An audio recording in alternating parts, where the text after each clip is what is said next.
Au centre de cette rencontre, entre partenaires au développement et élus locaux de l'espace UEMOA, la politique de financement des projets de développement durable des collectivités.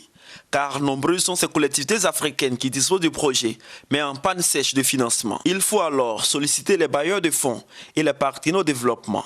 Nos besoins sont là, les projets, nous les avons, mais tout est dans l'accès au financement.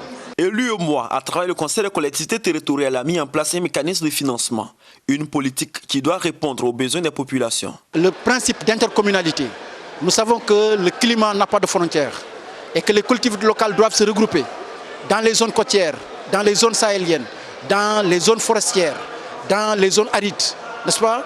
Aller en intercommunalité pour accéder aux finances.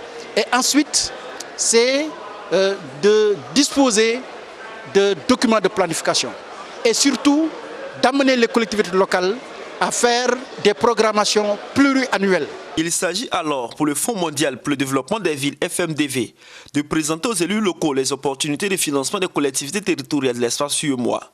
Cette structure et d'autres entités se sont engagées à soutenir les collectivités territoriales de l'espace UEMOA, premier acteur dans la lutte contre le réchauffement climatique, de disposer de moyens matériels et financiers adéquats. Mais ces projets-là aujourd'hui ne sont pas formulés d'une manière à ce que les ressources des partenaires financiers, qu'ils soient institutionnels ou privés, puissent être investis sur les territoires. Or, on observe également que les ressources de ces partenaires existent.